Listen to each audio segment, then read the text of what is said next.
O Senhor é formoso, digno de honra e de glória. Cantemos ao Senhor neste momento. Senhor, formoso é, tua face eu quero ver. Amém. Vamos abrir a palavra do Senhor no Evangelho de São Mateus, no capítulo 10.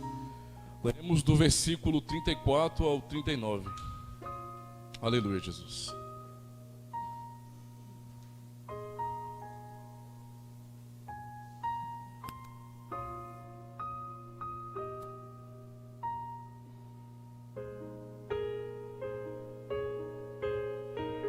Amém?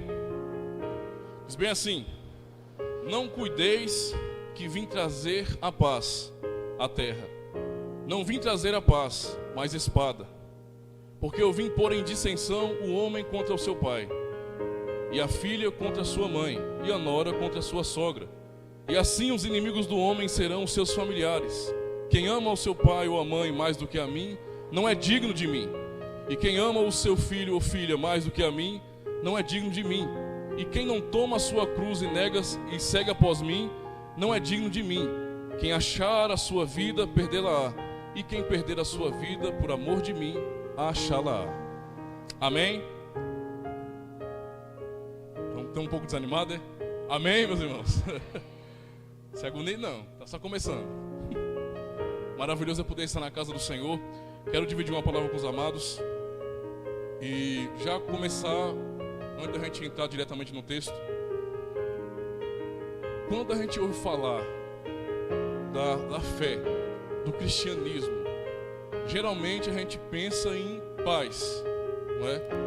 A gente pensa em paz, em sossego, em harmonia, em um monte de questão aí que tem a ver com a paz, que é vinculada à paz. E a gente vê assim a igreja, a gente olha a igreja com essa característica. E quando a gente olha para Jesus também é a mesma coisa. E de repente, acontece nas melhores famílias. Bendito alarme. Daqui a pouco ele volta de novo. Continuando aqui, prestando atenção. Quando a gente pensa em cristianismo, a gente pensa justamente nisso, em paz. E quando você olha para as escrituras, não é, você também vai encontrar a mesma coisa. Em Isaías, por exemplo, a gente aprende que o nosso Senhor Jesus Cristo, como profetizado em Isaías, não é? Ele é maravilhoso, Deus forte. Ele é príncipe da paz, ele é pai da eternidade. E tem essa questão, príncipe da paz. E quando a gente olha para isso, a gente pensa, pronto, é nisso que é baseado toda a fé. É isso que é baseado, isso que baseia todo o cristianismo. E então a gente pensa que a questão de nós sermos um povo, que é um povo que expressa paz, por causa do nosso Senhor, ao mesmo tempo a gente acha que a gente é um povo passivo, muitas vezes sem opinião própria, muitas vezes sem uma posição diante do mundo. E a gente acaba confundindo isso. Qual é a ideia que se tem lá fora? É que um cristão, em si, ele não pode entrar em confrontos, ele não pode discordar, porque se você discorda, vai causar um certo desconforto, não é verdade? Quando você está com uma pessoa que ela tem um pensamento, e você vem com uma palavra, geralmente aquela palavra que você vem, se realmente você prega a palavra de Deus, você anuncia o evangelho, aquela palavra ela vai confrontar a pessoa, e ali, de repente a pessoa era seu amigo, né? Uma pessoa que você gostava muito, mas a palavra confrontou ela, e ali acabou-se a paz entre vocês. Geralmente é assim que acontece, mas as pessoas não pensam assim. Entendem que a gente é um povo passivo, extremamente passivo, e não entende essa questão da nossa passividade. Então muitos no seio do cristianismo pensam da mesma forma, e aí é um erro. O que é que nós lemos aqui?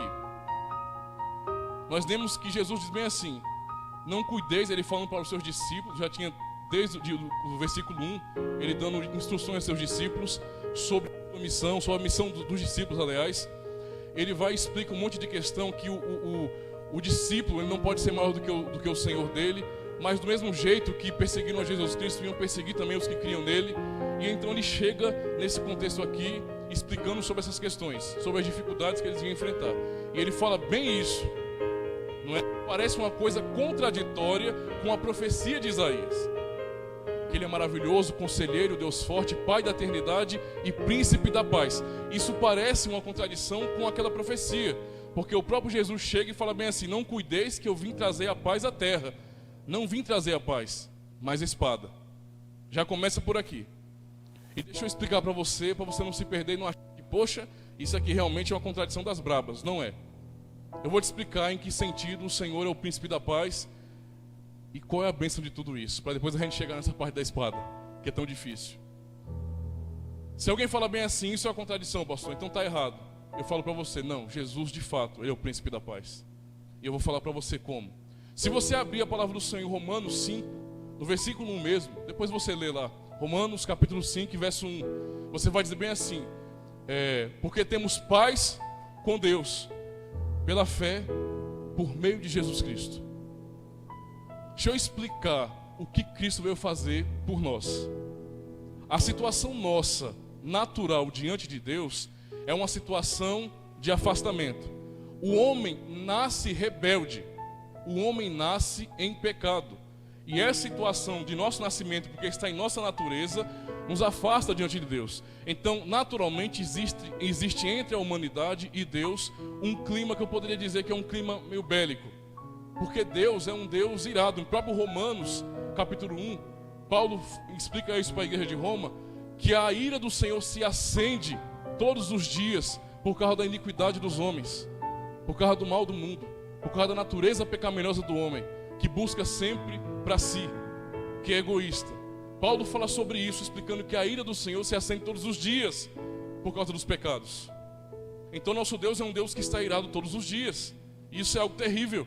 No entanto, o que eu acabei de citar para vocês de Romanos 5:1, que por meio, presta atenção nisso aí, pela fé, por meio de Jesus Cristo, esse clima bélico que há entre Deus que é santo e eu que sou pecador é completamente tirado, é dissipado. Você está entendendo isso aqui, irmão? Que por meio da fé em Jesus Cristo, então há paz entre eu e Deus. Por meio de Jesus Cristo, nós podemos dizer que temos paz com Deus. Deu para entender isso? Jesus Cristo, sim, é o príncipe da paz. Ele nos traz paz, Ele nos reconcilia com Deus. É Ele quem faz, quem retoma essa aliança. Por meio do sangue dele, Ele renovou essa aliança, Ele trouxe essa nova aliança. E então todo aquele clima é destruído. Você não sabe o alívio que me dá. Se você entender quem é Deus, e você souber que, se você primeiro entender quem Deus é, poxa, Deus ele é grandioso, é incomparável, e eu não consigo alcançá-lo por minha limitação. No entanto, se eu perceber e entender quem esse Deus é, e perceber o que Cristo fez por mim, e por causa disso eu tenho paz, isso me dá um alívio incrível, irmãos. Um alívio. Porque eu sei agora que tem um Deus que é todo poderoso, que tem todo o poder em suas mãos, e Ele não quer me matar. Você está entendendo? Ele não quer me matar. Vocês não confundam uma coisa. Deus é amor. No sábado o pessoal está estudando aqui os atributos de Deus. Deus é amor? É. Mas Deus também é justiça. Tá certo? O Senhor também é ira. Ele se ira, meu irmão. E a nossa ira não chega nem perto da dele. A dele o negócio é sério. Tenta imaginar um Deus irado contra o pecado, e Ele vem e não nos destrói por causa de Jesus Cristo. Por causa do Senhor Jesus, a paz entre mim e Deus, para aqueles que creem. Quem não crê em Jesus, eu só lamento. Eu fico até agoniado, porque não crer em Jesus é uma loucura tremenda. É a maior loucura do mundo, você não crê em Jesus. Você fala bem assim: eu creio em Jesus dos crentes? Isso é conversa fiada, rapaz. Olha, eu só lamento, eu não tenho nada a declarar. Sua solução é Jesus Cristo e pronto. Ele nos traz paz. Deu para entender que Ele é paz? Amém? Pronto, agora vamos entrar na espada. Vamos chegar lá no couro, que me diz o seu Madruga. Não cuideis que vim trazer paz ao mundo, à terra, aliás. Não vim trazer paz, mas espada. E então, adiante, ele explica o que é isso, não é? Porque eu vim pôr em dissensão o homem contra o seu pai, e a filha contra a sua mãe, e a nora contra a sua sogra. E assim os inimigos do homem serão seus familiares. Até aqui por enquanto, depois a gente continua. Olha a questão aqui interessante, para você entender. A partir do momento que Deus regenera a sua vida, a partir do momento que o Espírito Santo age, te convence do pecado, da justiça e do juízo, e que você então é uma nova criatura e crê em Jesus Cristo para a salvação, a partir dali, você é alguém separado. Isso quer dizer o quê? Entenda que não é uma porra, não é uma, você não vai morfar. Você não vai pegar um mofador, botar no braço e se transformar, não. É uma coisa que Deus vai trabalhando na sua vida dia após dia, moldando a imagem de Cristo, tá certo? Mas você é transformado de forma radical, por quê? Porque aquilo que é o conceito do mundo já não é mais o seu. Aquilo que o mundo deseja já não é mais o que você deseja. O que o mundo busca, o mundo caído sem Deus busca, já não é mais o que você busca. Nós, como salvos, como eleitos no Senhor, como resgatados por meio da fé, nós buscamos agora a glória de Deus. Isso não é algo que o mundo faz. Uma pessoa no mundo pode ser, socialmente falando, boa. Pode fazer doações para fazer um monte de coisa. Isso não quer dizer nada. Porque aquilo, no fundo, que ela faz, ainda assim é iniquidade. Acaba sendo pecado porque ela faz para se engrandecer. O privilégio maior não é o próximo ou a glória de Deus, mas em si, em divulgar as suas obras. Geralmente é assim que acontece. Você está entendendo?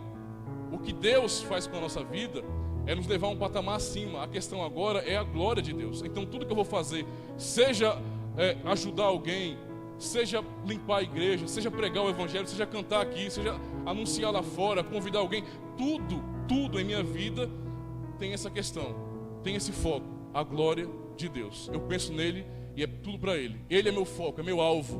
Você está entendendo? Aí é que está o problema. É justamente nesse contexto que ele fala isso. Eu não vim trazer paz, mas espada. Vim botar em dissensão, criar uma cisão. Não é trazer divisão entre pai e filho, entre nora e sogra, entre irmãos. E assim os inimigos do homem são da sua própria casa. O que é que Jesus quer dizer com isso, irmãos? Justamente o que eu acabei de falar. Quando nós somos transformados, há uma mudança de mente. O Espírito Santo trabalha em nosso coração, há uma mudança de mente, de perspectiva de vida. E isso acaba ofendendo quem não entendeu o Evangelho. Ofende muito. Tenta imaginar, você começou a visitar a igreja e o Senhor tocou no seu coração e você começou a compreender o Evangelho, começou a nascer uma sede pela palavra e você percebeu que necessitava de Deus, então você começa a vir aqui periodicamente pedindo ajuda. Eu quero aprender mais da Bíblia, eu quero fazer isso e aquilo, eu amo ao Senhor, eu entendi agora que Ele me salvou. E é um processo que acontece na nossa vida e que vai nos modificando de tal forma que a nossa família, entenda isso, a nossa família que ainda não passou por esse processo não vai nos entender. Não vai nos entender. Eu lembro quando eu comecei a andar aqui na igreja, eu vim num primeiro acampamento que teve aqui, foi um acampamento num sítio, que só tinha escorpião, bufão, um monte de besouro. Mas foi algo transformador para a minha vida, porque lá foi o meu primeiro contato real com a palavra. E quando a palavra foi ensinada, aquilo acabou comigo, me deixou todo... Uma semana depois eu não aguentei mais e falei, o negócio é o seguinte, quero Jesus, cara, eu preciso dele. Quando isso aconteceu, a primeira coisa que aconteceu comigo em casa foi o repúdio da minha família.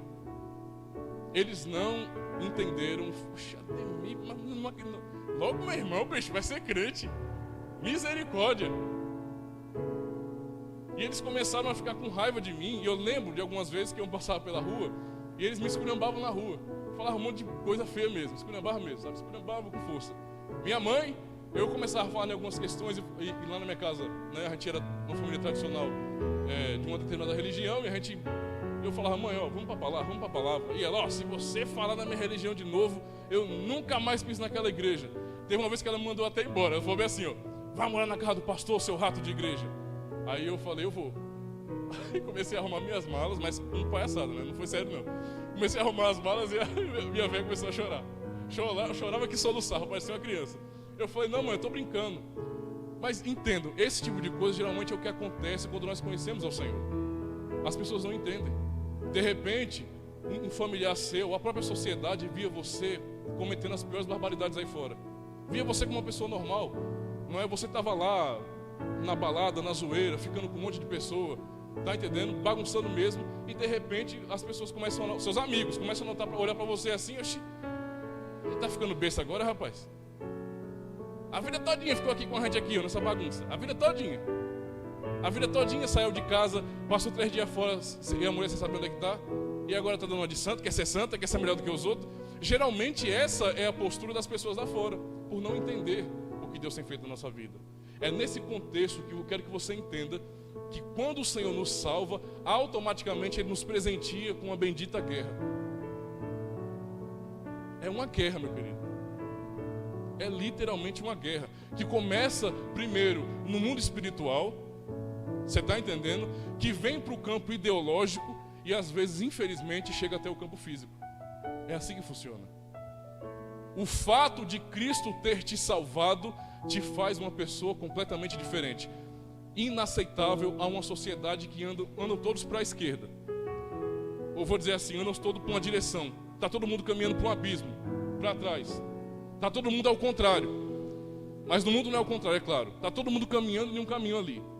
É o que todo mundo quer, é o que todo mundo deseja. De repente, o Senhor tira a venda dos seus olhos, esclarece o seu entendimento, você dá meia volta e sai daquele lugar.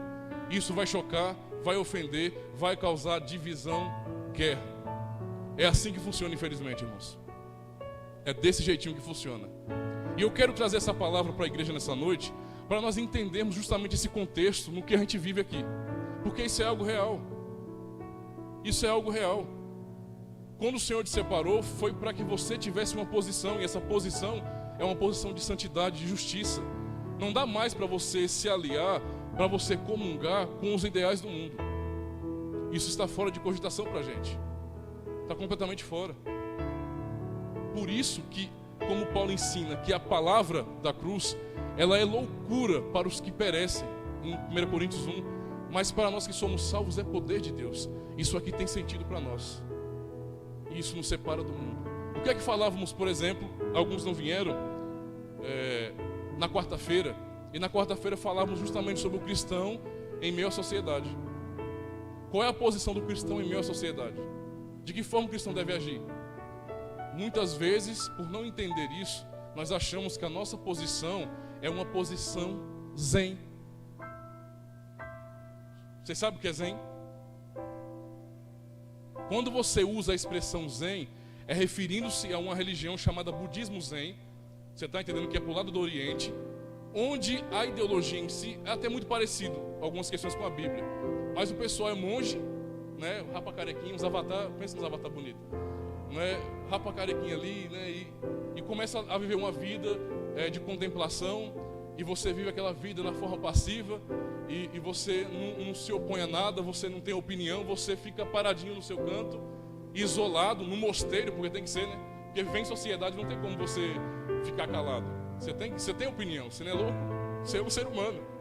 Então lá você se isola de tudo, para você não ter contato, achando que se você sair fora da sociedade, você vai de alguma forma se purificar. Você vai estar livre da corrupção. E na verdade não tem como, porque a corrupção está na gente. Tá certo? Então, tem cristão que acha que é assim, um estilo zen, que está no meio da sociedade e não percebeu ainda a guerra espiritual que ele está no meio, e ele acha que ele pode comungar, fazer esse intercâmbio entre as duas partes. Eu sou santo, viu? Entenda o que eu estou falando. Não estou dizendo que eu sou santo no sentido de perfeição, como Deus é. Mas eu sou santo no sentido de que Deus me separou, como Deus separou a cada cristão, na verdade, aqueles que creem em Senhor Jesus. Nós somos separados por Deus. Então, nesse sentido, eu estou aqui sendo separado por Deus e, ao mesmo tempo, comungando com os ideais do mundo. Irmãos, não tem como acontecer isso. Do mesmo jeito que acontece no meio da nossa família, automaticamente tem que acontecer isso na nossa vida em relação a toda a sociedade. As pessoas buscam algo que nós não podemos buscar mais. Você está entendendo? A nossa posição em relação a isso não é uma posição passiva, como a gente pensa que tem que ser. Não é. Nós não buscamos nada por meio de violência, nós somos um povo bastante tolerante. Você está entendendo? Mas ao mesmo tempo, quando se fala da grande guerra espiritual que existe nesse mundo, nós como igreja precisamos ter uma postura. Ora, o que é que Jesus fala em Mateus 16, 18, quando ele institui a igreja? Quando ele se refere, no caso, falando com Pedro sobre a revelação que Pedro teve de Deus, que Jesus era o Filho de Deus. Tu és Pedro, e sobre essa pedra edificarei a minha igreja, e as portas do inferno não prevalecerão contra ela. De certa forma que eu posso compreender nesse contexto, que quando fala que as portas do inferno não prevalecerão contra a igreja, é porque a igreja é uma igreja que avança contra as portas do inferno, e as portas do inferno, na verdade, não prevalecem contra a gente. A nossa posição não é uma posição passiva de ficar calados. Isso quer dizer o quê? Eu falei na quarta-feira e dei alguns versículos mostrando que omissão é pecado. E o pessoal pega justamente essa ideia da passividade para ser omisso. Você quer saber o que é um cara passivo, na lógica de hoje? Um cara passivo é um camarada que, a partir de hoje, estou dando um exemplo, viu? Estou dando um exemplo. A partir de hoje, você não pode pregar sobre homossexualismo na igreja. A gente tem que entender, como pastor de vocês, eu tenho que dizer que a gente tem que fugir, né, de qualquer tipo de contenda, porque Deus não gosta disso, afinal Deus não gosta disso. Eu tenho que fugir dessas coisas, porque se eu for bater de frente contra o sistema, nós vamos vender o sistema. Se eu for bater de frente contra o sistema, né, contra a ideologia do mundo hoje, então eu vou causar um certo atrito, um conflito aí. Eu não quero que isso aconteça, porque a gente é um povo passivo. Você acha que isso é uma forma certa de ver o cristianismo? Misericórdia, muito bem definido. O que acontece? Eu quero que você me responda. Qual foi o motivo que levou, né, João Batista a ser decapitado e a sua cabeça ser levada para Herodias? Por que Batista foi decapitado? Estão lembrados? Exatamente isso. João Batista denunciou, quando confrontaram João Batista acerca do que ele pensava de Herodes, o que é que ele falou? Herodes, meu amigo, não passa de um adúltero. Você está entendendo? Quer ter direito? Quer falar o quê? Ele é um adúltero. Quando João Batista falou isso, próximo passo, o cara foi ofendido, então manda matar. Nós precisamos aprender com João Batista. Precisamos aprender com Jesus Cristo, com cada discípulo dele. E nós que somos discípulos não podemos fugir disso. Isso está em nossa vida. Entendam isso. Tenta imaginar você e eu no meio da sociedade, esse tipo de coisa chegando aos nossos lares e nós não nos posicionamos. Não vamos. Pelo amor de Deus, tá tudo tão bom, cara. Tá tudo tão legal, assim, ninguém tá brigando, ninguém tá. Não tem nada assim, tá tudo tão em paz. Meu amigo, isso não existe. Eu já expliquei para você que a paz que nós temos, ela é com Deus. No mundo, meu amigo, não existe paz, coisa nenhuma, não. Você está entendendo? Você está vivendo num mundo que é caído. Nós somos caídos, o Senhor quem nos restaurou. Mas vivemos num mundo completamente afundado pelo pecado, que é manchadíssimo pelo pecado. Não dá para esperar paz numa situação dessa. Jesus Cristo nos garante a paz, e somente Ele. Mas e quando estivermos nessa vida, nós estamos em total confronto com o mal. Em total confronto. Sabe uma outra forma de não entender isso aqui? A família representa justamente a nossa cultura, as nossas crenças, aquilo que nós confessamos e aprendemos de nossos pais, não é? Aquilo que a gente acredita com força. Olha, aprendi assim, que é só bater 3 vezes aqui na tábua de cortar carne e falar 3 vezes o nome lá. Menino, desemboca o chinelo que faz mal. A gente aprendeu cultura. A gente recebeu uma carga cultural muito grande, de pequenos até agora. E então a gente tem conceitos, nós temos uma cosmovisão que é moldada para a nossa forma de vida. Tá certo? Mas e se a palavra de Deus, e se o Evangelho convencer você, se o Espírito Santo mostrar para você, por meio da palavra, que o meio que você vive está errado, está contrário a Deus, qual vai ser a sua postura? Vai ser uma postura passiva, porque você não quer conflito? Porque você não quer que as pessoas te persigam? Porque você não quer que as pessoas te chamem de arrogante? De crente besta, metido? De que quer ser melhor do que os outros? Será que essa é a postura que o Senhor tem nos ensinado a ter? Essa postura passiva, omissa, calada, covarde até? É justamente isso que vivemos. E é nesse contexto que estamos inseridos. Então, quando nós somos resgatados pelo Senhor, automaticamente aquilo que nós professávamos como algo real, algo de Deus, é confrontado, e nós não podemos nos calar numa situação dessa. Não podemos nos calar, irmãos. Não podemos nos calar. 1 Pedro 3,15. Todos nós temos que estar preparados para responder a qualquer um que nos perguntar a razão de nossa fé. Essa é a nossa posição. Nós estamos aqui e nós oramos pela sociedade, oramos pelos políticos, oramos por todo mundo. Nós temos que fazer isso. Se alguém não está fazendo isso aí, então, em nome de Jesus, corrija. Mas ore, não é só orar por você não. é pelos seus familiares, pelos seus amigos, por todo mundo, pela sociedade em si. Mas quando avançam contra a nossa fé, nós precisamos empunhar nosso escudo. Não podemos ficar calados. Não podemos. Muitos, numa situação dessa, não entenderam o clima de guerra que nós estamos vivendo. E no meio da sociedade, quando são confrontadas, se omitem, se escondem. É como alguém chegar aqui e falar bem assim, ó, o negócio é o seguinte: eu odeio os crentes, eu vou acabar com os crentes, eu quero destruir essas igrejas, eu quero acabar com esse povo que fala essas besteiras aí, que eu não creio em nada disso. Tem algum crente aqui?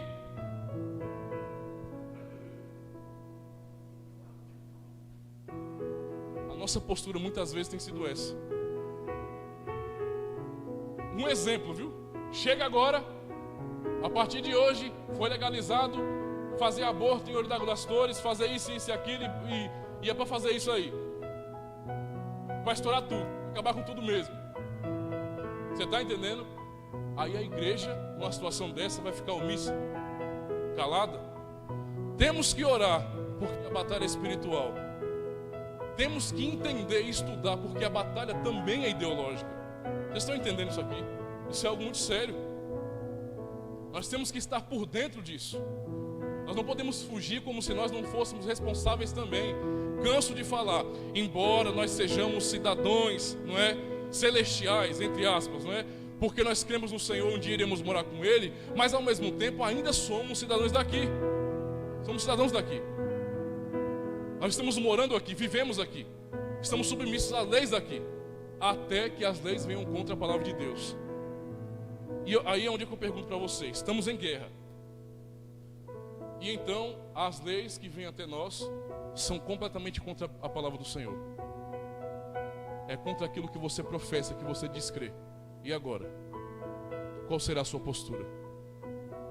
Não, pastor, infelizmente eu vou ter que me submeter, né? Porque eu tenho que me submeter às autoridades. Porque eu tenho que ser um cara que busca passividade. Em Mateus 5, no Sermão do Monte, Jesus ensinou, não é, que aqueles pacificadores são bem-aventurados. Então tem que ser pacificador. E não entende, na verdade, o que Jesus estava ensinando, e boia mesmo com força, e mistura uma coisa com a outra, e não entende a nossa real situação. Nós somos um povo de paz. Nós não buscamos guerra, mas a guerra existe. E no meio disso, nós temos que ter uma posição. Por quê? Porque se eu me omitir, eu estou pecando. Se você fala bem assim, não, pastor, eu prefiro não dar opinião, porque eu não dando opinião, eu fico sossegado na minha. Você quer sossego? Você quer ficar em paz? Você sonha, não é, com um lugar florido, com cercas brancas, um coqueiro, algum canto assim que você fique sossegado, meu irmão, de boa. Que lugar passivo, não tem nada, todo mundo aqui só toca reggae, tá entendendo? Misericórdia. Misericórdia. Você está sonhando com uma situação dessa, está fazendo o que na igreja? Aqui as coisas não funcionam assim. Toda vez que o mal, o pecado vier contra você, você tem que dizer não. Eu não aceito isso. E por quê? Porque a Bíblia não ensina assim. E eu creio nela como palavra de Deus. Você é louco, problema, meu amigo. Vamos ver no final quem é mais louco. Se é eu que vou pegar o elevador subindo ou você que pegar o elevador descendo. É simples assim. A gente entender quem nós somos, onde nós estamos. Agora, continuando aqui a questão. Vou ler de novo para a gente refrescar a memória. Não cuideis que vim trazer paz à terra. Não vim trazer paz, mas espada. Porque eu vim pôr em dissensão um homem contra o seu pai, e a filha contra a sua mãe, e a nora contra a sua sogra. E assim os inimigos do homem serão os seus familiares. Que coisa ruim, hein? A gente imagina logo a situação difícil. Quem ama o pai ou a mãe, agora é onde o bicho pega. Quem ama o pai ou a mãe mais do que a mim, não é digno de mim. Quem ama o filho ou a filha mais do que a mim, não é digno de mim. E quem não toma a sua cruz e não segue após mim, não é digno de mim. Quem achar a sua vida, achá-la-á. E quem perder a sua vida por amor de mim, achá-la-á. No mundo, a nossa fé é um real paradoxo. É algo completamente contraditório. Está torto assim, tudo. As pessoas não entendem. Porque, naturalmente falando, irmãos, buscar os próprios interesses é algo comum. Todo mundo vai ensinar você a lutar pelo que você quer, a lutar por sua vida, não é? a você planejar e fazer vários sonhos e você correr atrás daquilo que você quer. No nosso meio, na fé que nós professamos, naquilo que nós chamamos de cristianismo, naquilo que nos foi revelado, é completamente o oposto. Eu não busco a mim, eu não busco conforto para mim, eu não busco a realização minha. A questão aqui não é o meu prazer, está entendendo? Não é eu me satisfazer, mas justamente eu negar a mim mesmo. Negar quem nós somos não é uma coisa fácil, mas é a proposta de Jesus para nós. Eu falei sobre essa guerra que acontece no mundo, essa guerra que acontece na nossa vida, com amigos, com familiares, mas a pior ainda é aquela que é contra nós mesmos. Tenta imaginar, irmãos. A gente consegue até falar e dizer bem assim: irmão, está errado, não faço não, busca a vontade do Senhor, não a sua. Mas quando o negócio vem para o nosso lado, quando isso atinge o nosso coração, quando somos nós que desejamos aquilo que a Bíblia não ensina, quando nós nos pegamos buscando algo, ostentando algo que o Senhor não reservou para nós, é onde acontece a verdadeira guerra em nosso coração. Nós estamos em guerra. Eu vou falar uma coisa que eu ouvi algum tempo atrás. Ah, pastor, mas eu sou fraco e por isso que eu sei do pecado mesmo. Eu sei do pecado porque eu sou fraco. Eu ouvi um pastor falando bem assim: mas pecado não é fortificante para a carne, para você ficar pecando toda hora. Se você está fraco, você vai pecar? Como se pecado fosse vitamina. Porque quando você está mal, vai tomar uma vitaminazinha, não é verdade? Eu estou fraco, eu estou gabaleando. Alguém mais tradicional um pouquinho vai te receitar logo um caldinho de mocotó, porque você vai ficar no top 10. Não é? Quando a gente peca, meu amigo, eu estou fraco. Aí vai pecar de novo. É assim que geralmente funcionam as coisas. Sou fraco, a gente está parecendo aquela galinha de Angola. É a galinha de Angola que fala: estou fraco. É? Está parecendo isso aí, porque tudo a gente fala que estou fraco. Que a gente é fraco, eu sei. Você está entendendo? Mas até então, qual é o papel do Espírito Santo em nossa vida? Poxa, quer dizer que Deus não habita aqui, não é? Quer dizer que o Senhor não me dá força, não? Em dado momento eu sei que eu vou vacilar, que eu vou cair, mas isso não é uma coisa natural na minha vida, eu sou revoltado contra isso. A mentalidade da gente não é dizer bem assim: eu não peco, pastor, eu sou santo. Agora eu entendi o que é ser santo. Olha, toda vez eu resisto. Toda vez eu digo não pro diabo, que né, uma pessoa mais do fogo gosta, né? Toda vez eu digo não. Toda vez eu falo que não, eu consigo resistir até umas horas. Não, a gente não é assim. A gente é falho, eu entendo isso aí, irmãos. Só que o pecado, a cultura pecaminosa, não é da nossa natureza mais. Isso acabou pra gente. Não é natural. Você está entendendo? Usei um exemplo na quarta-feira e uso hoje de novo. Isso é a questão do gerar fruto. Eu pergunto para você: todo mundo sabe aqui, como é que eu chamo um pé de jaca? Uma jaqueira? Jaqueira? Bom, uma jaqueira. Olha para a jaqueira. Estranho. Olha para a jaqueira. Qual é o fruto que ela dá? É difícil para ela gerar uma jaca? Você acha que é difícil? Tenta imaginar uma jaqueira. Tenta imaginar agora a situação. Uma jaqueira. Bora, jaca. Apareça, jaca.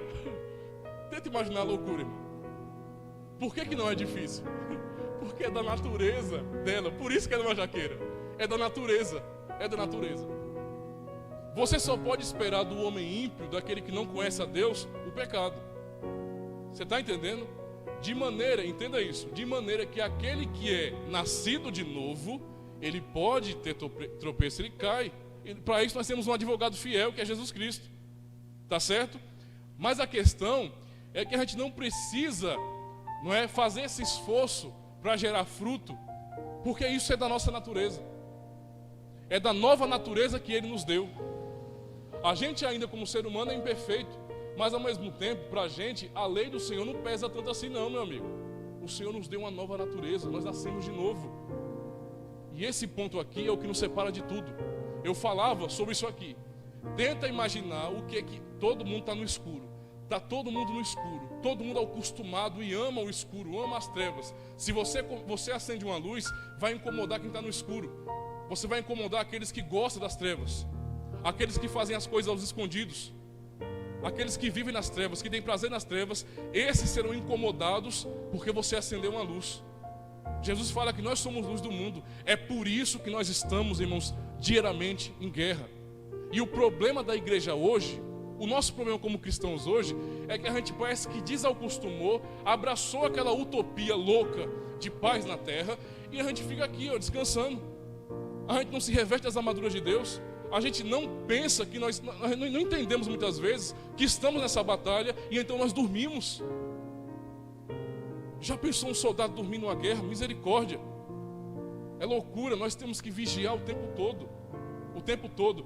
Pastor, o senhor falou que nós estamos em guerra agora. Então vamos preparar logo uma vigília de fogo do varão de guerra, não é? Vamos fazer aquela vigília de fogo para todo mundo ficar naquele jeito. Vamos? Do clima, não é? Vamos botar a negada para rodar aí, tá certo? Para suar mesmo com força, para pular todo mundo. Para fazer uma vigília de batalha espiritual. Porque o senhor falou que nós estamos em guerra. Deixa eu explicar para você uma coisa. Estamos em guerra. E a real batalha que nós temos todos os dias é justamente, sabe por quê? Que tipo de batalha que nós temos espiritual? Para você entender o que a Bíblia ensina. O diabo, o tempo todo, vai tentar nos derrubar. Não é por meio de doença. Não é tirando emprego. Tá certo? Deus é soberano. Ele não faz nada não sem que o Senhor permita não. O Senhor é que é o dono. A questão dele, sabe o que é? É nos fazer pecar. É nos fazer cair. É nos fazer estar frustrados porque erramos. Você está entendendo o que é batalha espiritual? O diabo tenta o tempo todo me fazer desanimar.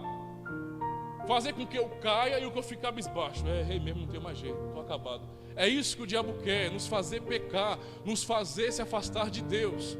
A nossa luta é justamente essa. Nós precisamos estar com os olhos espirituais abertos. Se nós dormirmos, perdidos, irmãos, entendam isso.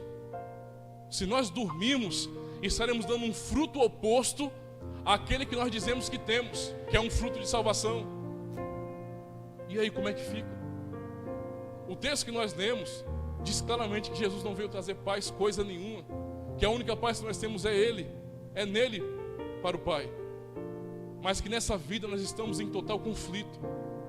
A nossa posição é essa, de levantarmos, de estarmos prontos para marchar e ir adiante, e lutar, e não nos omitir. Mas que o mundo saiba aquilo que nós pensamos, aquilo que nós professamos.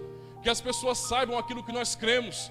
Que nós não venhamos nos esconder mais em cavernas, dentro do nosso quarto, com medo das pessoas nos confrontarem. Não. Temos que levantar essa bandeira mesmo. Temos que dizer: eu sou um cristão. É nisso que eu acredito. Eu defendo a palavra de Deus. E não adianta, por mais que queiram que eu fique calado, eu vou pregar. Eu vou falar sobre Jesus Cristo. Eu vou falar sobre o que Ele fez na minha vida. Você está ficando louco? Falar sobre esse tipo de coisa? Falar que Deus fez um milagre na sua vida? Falar que Deus transformou seu coração? Fale. Nós precisamos abrir a boca e falar, irmãos. Vocês não percebem que toda a luta que nós estamos vendo no mundo hoje é para nos calar? É para nos fazer ficar calados, quietos, fugindo? Nós não precisamos ter medo. Essa batalha, embora nós estejamos dentro da guerra, essa batalha não pertence a gente. Entenda isso. Essa batalha, ela é do Senhor. E o Senhor é um Deus poderoso. E Ele não conhece derrota. É simplesmente isso. Nós precisamos ter essa consciência. Se dormirmos, o diabo nos passa a rasteira mesmo. Se dormirmos, nós caímos na ideologia do mundo. Nós não podemos dormir. Vou ler mais uma vez para refrescar a sua mente.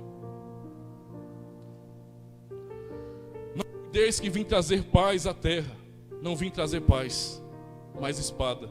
Porque eu vim pôr em dissensão um homem contra o seu pai, e a filha contra a sua mãe, e a nora contra a sua sogra. E assim os inimigos do homem serão os seus familiares. Quem ama o pai ou a mãe mais do que a mim, não é digno de mim. E quem ama o filho ou a filha mais do que a mim, não é digno de mim. E quem não toma a sua cruz e não segue após mim, não é digno de mim. Quem achar a sua vida, perdê-la-á. E quem perder a sua vida por amor de mim, achá-la-á. Às vezes você vem aqui e pensa bem assim: meu Deus do céu, como eu queria chegar numa igreja, ou naquela igreja mesmo, e eu vi uma mensagem daquelas mensagens, sabe, que o pastor manda alguém botar um fundo musical daqueles bonito. Faça um fundo musical bonito.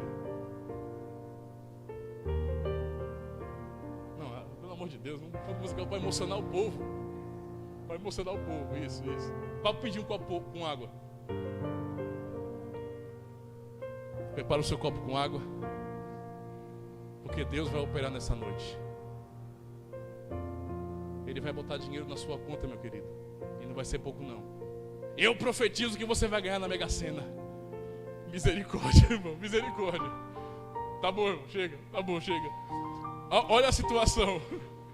Às vezes você pensa bem assim: eu queria tanto ir para uma igreja, não é? Que pregasse uma mensagem assim. Uma igreja que eu acabei de errar. Aí eu queria lá e que alguém passasse a mão na minha cabeça e fala: não se preocupa não, filho, Deus te ama. Mas quando eu chego aqui, eu ouço ao contrário. Eu ouço bem assim: se arrependa. Vá pelo caminho do Senhor, se arrependa. Isso é tão ruim. Eu vou buscando paz na igreja, o que eu encontrei é guerra. O que eu encontrei é conflito. É sempre uma palavra que mostra e diz que eu estou errado, rapaz. Toda vez eu estou errado. Será que eu nunca estou certo dessa igreja, não? Não se preocupa não, irmão. Essa palavra é para mim também. Tá certo? O pastor também está errado. Não se preocupa não. Eu também estou buscando. Você está entendendo? Eu também preciso de Deus. Eu preciso que Ele me molde. Eu preciso da graça do Senhor na minha vida. Então eu não faço isso, amado, não é por seu mal não. É porque Deus fala comigo assim. É porque o Senhor, quando eu estou lendo a palavra, o Senhor testifica em meu coração. E se o Senhor fala isso, nós temos que confiar que Ele conhece a necessidade da igreja. Eu não estou aqui pregando o que eu penso. É o que a palavra revela. Amém? Vamos colocar de pé em nome de Jesus. Eu te agradeço, Deus, por se lembrar de mim, pelo teu favor, que me faz crescer. Eu vivo pela fé e não vacilo. Eu não paro, eu não desisto. Sou de Deus, eu sou de Cristo.